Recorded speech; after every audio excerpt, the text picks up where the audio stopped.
Hi guys, ako nga pala si Marky at ako yung developer nitong robot na to. Ngayon tuturuan ko kayo kung paano ba i-set up ang inyong cellphone version gamit ang computer na to. So mabilis lang to, it takes at least 5 minutes para gawin yun. First, gagawin natin, palitan natin to ng gold. Ano ang symbol ni gold? Sa USD. And then palitan natin tong H1 ng 5 minutes. And then, paano natin i-set up? Dito sa instance information. Dito, mababago dapat to. Okay? So, paano natin gagawin yun? Ito, dito ako magsisave. Dito ka naman magpe-paste. Since nasend ko na sa iyo yung setup, dito ka pupunta. Okay? Click mo yan. And then, ito na yung di-download mo. No? Dapat naka-download na to sa computer mo para mabilis mo na lang siyang i-paste. Ang sabi ko, 5 minutes conservative. So, pindutin natin ng 5 minutes conservative and open. So, yun. Na-set up na siya para sa 5 minutes conservative. Anong sunod? 15 minutes aggressive. Paano ulit yun? Pindutin mo lang to, makakapag-duplicate ka na. Kahit sa part yan no? Duplicate. Ito, gagawin natin tong 15 minutes aggressive. Ito yung nakikita mo sa TikTok.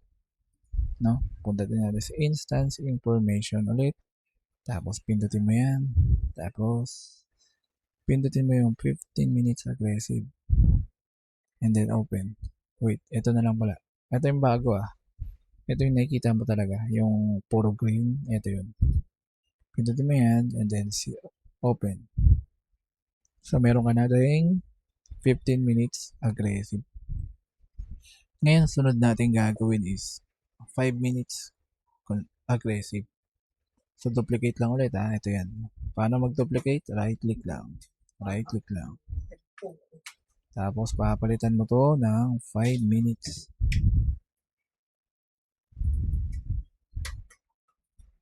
And then, pag napalitan mo na siya ng 5 minutes, punta ka dito sa instance information. Pagpunta mo sa instance information, pindutin mo lang to. Ito huwag to. Save yan. Ito, paste. Lagay natin yung 5 minutes conservative aggressive. Then open So yan, na-set up mo na siya. Okay na yan. Pwede ka na mag-trade sa cellphone mo. Sa paanong paraan? Kapag pinindot mo tong tatlong to. Okay? So ngayon, pipindutin natin to. Yan. Tapos to. Tapos yan. Ngayon, open mo yung cellphone mo. Open mo yung C-Trader sa cellphone mo. Pag open mo ng C-Trader sa cellphone mo, mag-login ka. Then nakapag-login ka na, may makikita ka dyan na nakasulat My C-Trader. Pindutin mo yun, yung My C-Trader. And then makikita mo yung nakasulat na Algo. Pindutin mo yung Algo. And then lalabas na yung robot mo. Kapag hindi lumabas tong robot mo na nakasulat na My C-Bot version 2.2, it means kailangan mo siyang i-search. No? Paano anong i-search? V2.2. Ayan. B Victory 2.2 hanggang lumabas yung setup mo. Okay? So, may idea ka na. Ngayon, dapat nakikita mo yung robot mo na square na rin to. Kasi pinilay ko na dito, dapat ganyan na rin yung tsura niya. Meron kang dapat nakikita na 0.00%. Kung wala man, okay lang. No? Pero ngayon is nakaset up na siya. Ang gagawin mo naman is i-turn off mo dyan sa cellphone mo. Dapat magiging green siya dito sa computer. No? Pag tinurn off mo dyan sa cellphone mo, dapat magiging green ulit itong tatlong to. Tatlong gusto kong gawin mo yun So, kunwari, napindot mo na, naging green na yan. Hindi nag-sync na silang dalawa. Silang tatlo. No? Pwede mo na silang gamitin sa cellphone mo kahit wala ng computer. Ngayon, ganito ang gagawin mo. Para i-set up to sa isa't kailangan mong gumawa muna ng mag-deposit ka muna sa isa. No? Kasi ang makikita mo dyan, isa lang eh. Lalo na kung bago ka sa IC Markets, isa lang yung account na makikita mo dyan.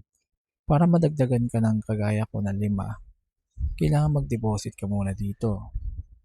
And then, pag nakita nila na nag-deposit ka na dito, pwede ka nang mag-open ulit ng live account dito.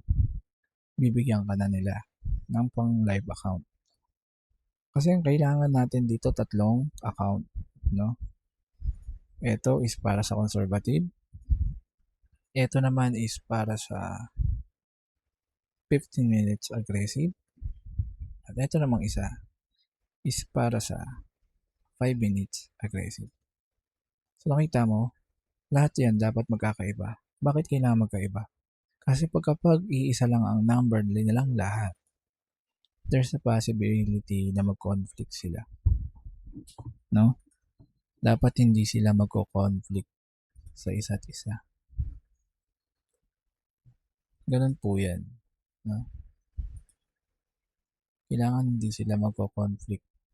Ito, iba yung number. Ito, iba yung number. Ito, yung iba yung number. Para, pag sabay-sabay mo man silang i-open, hindi malilito yung robot mo. No? Hindi mas maguguluhan. Para alam niya kung sino lang yung susundin niya. Ito, may aggressive dito. Ito, may conservative dito. Alam mo yung, nagets mo yung punto ko. So, ganun no guys. Yun ang una nyong gagawin. Kailangan nyo mag-open ng account or ng live account. And then, depositohan nyo yan para bigyan ulit kayo ng chances ni C-Trader o IC Markets na magbukas ng panibagong live account. Paano ba magbukas, boss? Pipindutin mo lang to, then open new live account. Ito, open new trading account. Tapos, bibigyan ka niya dito ng live account kapag may deposito ka na. Ngayon, makita mo gray to kasi max na ako eh. May 5 live account na ako, so hindi na ako bibigyan ni IC Markets ng pang-6 kasi nakalima na ako. So, ang maximum na pwede mong i-open na live account is 5. So, alam mo naman yung setup doon, di ba? Ito, gaganyan lang yan. Tapos ito, demo kasi ito eh, kaya iba yung basta ganito ha, 400 pa rin to. And then, makakapag-open ka na. Ganun lang kadali, no? So, okay na, gumagana na yung robot sa cellphone mo, no? Pwede ka nang mag-trade automatically. So, ganun lang, no, guys. Pag ang sunod nating video is magba-backtest na tayo gamit ang ating local. Tapos, tuturo ko na rin doon kung paano ba to maintindihan, itong setup na to. So, for now, activated na yung robot sa cellphone mo, papa-underin mo na lang yan. Okay? Yun lang po. Thank you po sa inyong time and have a nice day. God bless.